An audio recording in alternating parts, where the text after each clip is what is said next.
Alright folks, I wish I had time to do a snazzy intro, but with Suna, reworks to Harmasa and Lycon, as well as creating a whole new series of videos for y'all coming soon, I just don't have time to do a really cool edited intro. But don't worry, as Suna is bringing all of the fun with her, and with her amazingly adorable animations and cute personality, it's time to get right into cooking with our full early access guide to Suna.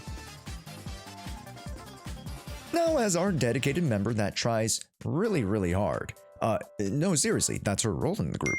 Well, besides being the lyricist, Suna is here to back up and support her fellow girlies, and she does so by becoming the greatest Twitter warrior ever and logging into her 10 burner accounts to duke it out with the haters. But Suna has a bunch up her sleeve that makes her a solid support character for this day and age. But what helps her differentiate herself from other supports is how she's able to buff and dish out a bunch of her statuses. Let's get into that right now. First, let's get some of the fun numbers out of the way. Suna is able to grant us 1050 attack from a 30% of initial 3500 HP, and will be granted to the entire team when they have the angelic coordination status. Additionally, when our little Suna applies her cat's gaze debuff onto enemies, said status will last for 12 seconds and be able to be refreshed. And damage done to the enemies will be scaled between two different classes of characters. So if an attacker hits an enemy with Cat's Gaze, you'll deal an additional damage of the same attribute worth 300 of their attack. Yet with Anomaly, you'll be doing 480% of said attack. And then Suna's additional ability will grant allies under her new Ether Veil, called the Ether Veil Delusions Reprise, a stun damage multiplier increase of 30% for 40 seconds. And when in said Ether Veil, you can gain an additional small 50 points of attack, for a total of 1100 from the original core bonus. But, in order to activate this, you'll need an attacker unit or another Angel of Delusion member. However, for those thinking of pairing Suna with anomaly units, the 30% damage multiplier honestly isn't that impactful, so you won't be missing out on too much. So all in all, the base kit of what Suna actually provides isn't that all terribly awe-inspiring, but it's how she's able to apply some of her debuffs and her buffs. Let's dive into her actual abilities right now. With Suna, her kit is actually quite hands-off, much like a few of our other support options of the past. Like with her EX specials, which can proc two different buffs. The first is Suna's initial EX special, the Bubblegum Barrage, that when popped will grant the team your angelic coordination buff of the fat 1050 attack points for 40 seconds and can trigger a quick assist to the next character. Yet don't be too eager to swap, as she also has her new Ether Veil Delusions Reprise, which has our little sweet green bean performing a secondary EX attack that can be used when in the coordination state, or even just after the first EX special by holding down the button. This is the attack that can perform the special photography technique, aka your team up attack. Yep, all you need to do is continue to hold down the EX if you have enough energy, and it will automatically flow into this new attack. And whether you have your other angels by your side or not, she still will be able to perform the same damage, just the animations will be a little bit lonely. And thus, the most important part of this ability, applying your Ether Veil, which for many, 50 attack points for an actual Ether Veil is pretty meh. But this Ether Veil means more than just a means to buff damage, but a means for other characters to gain resources, like with Guang, who can gain 3 stacks of her Qingming Sword points each time a new veil comes up. I'll mention it more down in the team breakdown section below, but playing Guang with her Qingming Sword batteries of Zhao and Suna is actually super fun, especially when you're using dial-in somewhere else. But back to the brass tacks, she is going to require a bit more attention for resource management in order to maintain her angelic statuses. Just like how idols constantly need to be in and out around the spotlight, Suna requires us to maintain the Cat's Gaze debuff onto enemies, which, as mentioned above, is 12 seconds. Which 12 seconds is not too long, but not too short. These attacks are what allow you to pour on some extra damage, and even, like you saw, apply some elemental application for more accumulated anomaly. So with these attacks, you're going to need 3 onto the enemy indicated by the increasingly angry cat, and then boom, you get the instance of the naughty cat spotted. You may continually apply the cat's gaze as long as you have stacks of claw sharpener indicated by the cute little cat icons around Suna's health bar, up to a max of 6 stacks at M0. The way to maintain these stacks is through a multitude of ways. Either A, any member of the squad applies an Ether Veil, B, any anomaly is procced on an enemy, or C, launching an ult to gain 6 stacks. And just for the more technical folks out there, this cat attack inherits the initial attack of Suna and is always guaranteed to crit, and has its crit damage increased by 150%.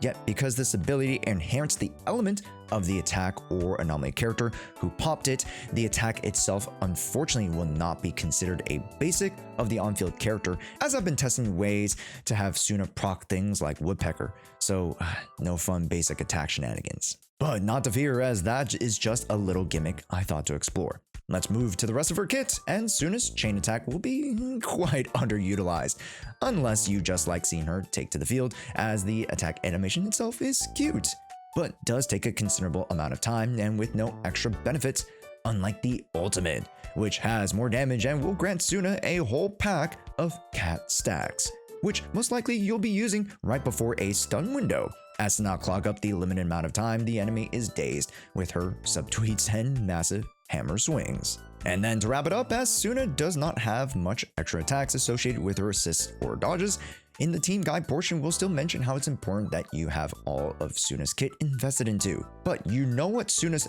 favorite skill to use is? It's actually when you hit the subscribe button. Yeah, if you guys didn't know, 40% of you guys are not subscribed to the channel. Can you believe that? And yeah, Suna can fact check that, because she's on her phone all the time. Now let's start heading towards the build portion of our Suna guide, and in all honesty, her numbers are quite elementary to calculate and conclude.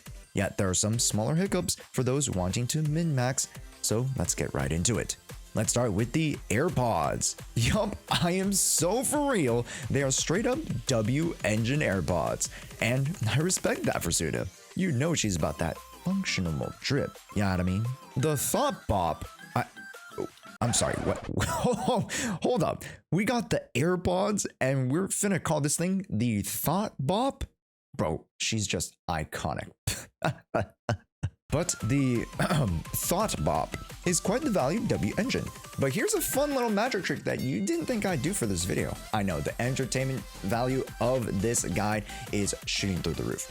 But I have this hat here, and I'm actually going to be pulling a question out of this hat that I know that you have on your mind right now. So think of a question right now. I'm gonna pull it out of this hat. Here we go. Ready? 3, 2, 1. Whoosh. Is the Thought Bop more valuable than the Kaboom the Cannon? Of course. See, I knew you guys were gonna ask this question. So here are the stats to answer that. We have 713 base attack with 60 energy regen on the advanced stats. With her additional passive, the Decibel Monologue, she gains an additional 0.6 energy regen when off field. And when the equipped character's EX special deals physical damage, the whole squad gains a scalable damage bonus of 12.5% for 40 seconds, stacking up to 2 times up to 25%. Which for Suna, as she has her base EX and then her team up EX, this makes sense. When at 2 stacks, the team additionally gains a scalable attack buff of 10%.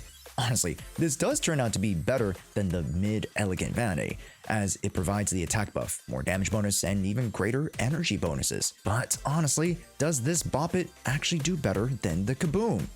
Well, yes, but not by terribly much. Around 10 to 15% in fact. Since the energy is actually quite nice, however, with the total of over 23.2 energy regen with a 2 and 2 energy bonus, 6 slot energy, and 6 points off of the P1, the Thought Bot when off field. This allows Suna to way more comfortably engage with her EX specials much more quickly than Yuzuha, Zhao's, and Lucia's have needed to. And with a little bit of math magic with her 2 EX specials, and especially when it comes to consideration of her cat stacks, you're actually going to need to pop her EX as twice as much, meaning energy is a larger focal point of her kit to allow her to sustain the buff buffs and statuses. So TLDR, make sure you have over 3 points of energy or else you might run into some energy problems. Alternative options are heavily favoring the Kaboom the Cannon for its potency and accessibility. Then the Weeping Cradle pass, I'd say P3, gets extremely enticing, and even at P1 can still provide okay damage bonuses. And then if you want to get really cheeky, you can use the Unfettered Game Ball. But in all honesty, none of the attackers who really use Suna meta-wise, Guang, would want crit rate anyways, so might as well go for the options that are easier to find and better in buffing strength. Next are the Drive Discs, and these are extremely straightforward as energy is the name of the game. For Moonlight Lullaby has been proving itself to be the premier option for supports in this age. Slightly longer buffs and an extra 3% points above Swing Jazz, we're taking that to the bank, baby. Then your 2-set can be the classic Swing Jazz for your extra few points of energy. However, if you are holding the signature, might I even suggest Anomaly Mastery in the 2-set, the Faithen's Melody, as an alternative yet fun option for extra anomaly contribution. But it would require of you deeper ball knowledge of your matchups and team synergies to justify shaving off a few extra energy points per rotation, so be careful. Attack as the 2-set is also viable if you are not fully at your 3500 initial attack threshold, but try to get them as substats. You don't want a sad Suna with no 3500 attack points, do you? Which also brings me to mention the viability of the 4-set Astral Voice. If you're spacing out your EX specials, each of them can quick assist. So if you're running something of the nature of Guang, Polkuru, and Suna, the Astral Voice is a clear hit single for this squad. But again, as a slight disclaimer, it is situational and you're just better off running the Moonlight Lullaby. Main stats are nothing new for an attack scaling support: attack on 4, attack on 5, and energy regen on 6 slot. Even with the energy main stat, you are going to want as much as possible. Then, as far as min-maxing Suna, there is a world where you can go anomaly proficiency in 4 if you, again, have enough initial attack. But that would require a Herculean effort of attack substats, whereas you can just spread out your efforts to go for attack, AP, and crit damage instead in the substats. Remember, she will automatically crit on her cat scratches, so it's not too much crit rate that you'll need. Lastly, investment priorities. Core is of the utmost importance, and then literally it trickles down to her EX specials, ult, basic, then assist, and lastly dodges. Here is your one-stop shop infographic for those too lazy to read and listen. Because don't worry, we're all gacha players here. I know our asses don't read. But if you have any questions of sorts that you need answered, make sure to swing by our Twitch live stream as we host a bunch of Q&As, giveaways, podcasts, collabs, and more with some of your favorite friends. And also make sure to subscribe to the channel as we're trailblazing towards 35k subscribers, as I'm trying to hit that by the end of February, which is my birthday month. Next, let's head towards the teams and combat showcases, and we'll start with one of our most standout teams at the moment, and that is the team with Guang and Dialin. It is no wonder that we can have her interchange with Zhao as a support option, yet don't get it twisted, this is not a full replacement of Zhao, as the K-pop dancing bunny can still be as effective as she's always been. Yet seeing the synergy with the Ether Veil, buffs, and how Guang can help proc the cat scratches with such ease, it's no wonder folks are keen in on this composition. You can also say this for the very budget option of the Korn variation of this team, as Korn, who is supposedly the Distant Angels of Delusion member, she is an attacker that can hold it down and use Suna to very good success. And as far as other attackers are involved, the pairings are, well, okay. With characters like Sambi, Evelyn, Haramasa, Soldier, they probably still prefer their ever more potent Astra Yao, as her buffs are stronger overall, and their kits would thus have to be less dependent on proccing the cat scratches, and such folk have very, very little use for the Ether Veil unless a certain Deadly Assault or Shiyu stage calls for it. Next are the Anomaly characters, and boy did I have fun with this section, although we still have yet to introduce the lead vocalist of the Angels to pair alongside with Suna. patience is a virtue. And well, let's be honest, 3 weeks is little time at all to see the intelligent construct Arya. So if you'd like to see more of their interactions, please make sure to subscribe, as we'll be trying to get these early access guides out to you before they release so you can plan and prep your builds. As well as don't forget to come to Twitch, as we'll be playing through the story so we can experience meeting the angels and goddamn thick Viper, because holy, they be making these constructs. Intelligent constructs, they be making them built like bowling pins. Anywho, the anomaly class currently does not do too well with Suna, purely for the fact that you like to be in stun to make use of that 30% stun damage multiplier. Yet, we'd have yet to see what Nan Gong Yu could bring to the table to help become a support stun core that could pair well with anything. So, as I mentioned, be patient. Here are my favorite teams for the anomaly class that involve many on-field anomaly units, of course, and Trigger, as she is the best flex stunner we have as of current. And now for a little showcase with my beautiful girlfriend, Yexinguang, Dailin, and Suna. These three go quite well together, and again, the pairing with Suna being able to generate ether veils helps keep Yexinguang more consistent with sword stack generation, thus allowing the M0 runs to be a bit more strung together when it comes to back-to-back inline states to maximize buff windows. Yet, let's not forget about the double support crutch, or what is known as the wheelchair comp, can actually be applied to Suna and Yuzuha. See, with these two, we can run characters like Alice in a monophysical comp and absolutely shred with how much physical we're applying. And because of the polarized assault, we can actually disorder too, making it all the more worth. And now that we've taken our cute Neko for a spin, let's continue our discussion with Mindscapes and vertical investment. Because we gotta know, is it worth to go further than just picking up a copy of Suna? First, let's go with the M1. The loneliness corruption symptoms? Wow, what a name. Grants Suna 15 energy for entering the stage for the first time. Then she can apply 3 stacks with Cat's Gaze. Each will additionally reduce the target's defense by 7% for a total 21% defense down. Each stack lasting for 40 seconds. Just remember, this is not defense ignore, so pairing this with Pen should be fine unless you're overcapping. M2 will be an additional 10% attack increase when teammates are in any ether veil, which is quite convenient, and she'll be able to gain an additional Cat Sharpener stack every 10 seconds. Yet here comes the big swing. The number of attack to proc the Cat Scratch attacks is reduced from 3 to 2. Then the damage multiplier increases per the respective class, attackers by 200% and anomalies by 300%, which is quite the amount when the whole 3 minutes are said and done on a Deadly Assault stage. And don't forget, faster applications means faster times in Shiyu defense. M3 and M5 are skill increases, which for Suna are almost negligent. M4 will be a squad member damage increase of 18% for 60 seconds after Suna ults. And the M6 gives Suna the opportunity to truly go center stage with a new status called Focus Creation. After using an EX special, she'll enter the state for 8 seconds, and every attack instance she performs will crit. And her crit damage will increase for up to a max of 1.5%. Wow! She will also be able to play on field and apply her own cat scratches, which usually, again, are only available to others for when she's off field. The cat scratches gain 50% damage increase, and the damage will be calculated as if she were an attacker agent as well.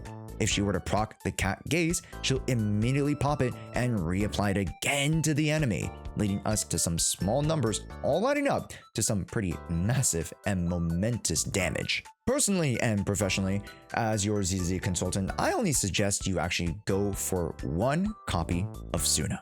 As my client, I have your best interest in mind, and when it comes to Suna, you have a plethora of alternative W engine options, and when it comes to her Mindscape breakpoints, they just aren't as enticing, well, unless you're just really vibing with Suna. Personally, I would just save the polls and make sure to confirm Arya, as with her and Suna, you can perform this amazingly cute tag team combo. And just wait till Nangung Yu arrives in 6 weeks. And with that, folks, we'll conclude our first of 3 Angels of Delusion guide. I appreciate all the support that you guys have been giving me, and man, content creation has just gotten more fun with so many new friends popping into the live streams and telling me how our recent guide videos have been helping y'all to start and even return to the game. It means a lot to me, and I would love for you guys to like the video and let me know down in the comments what your favorite part of the Angels of Delusion are. And with that, I gotta get in the virtual line to order more merch in prep for the live concert. And so with that, my name is Josh. We'll see you in the next one. Thanks for watching, and matane.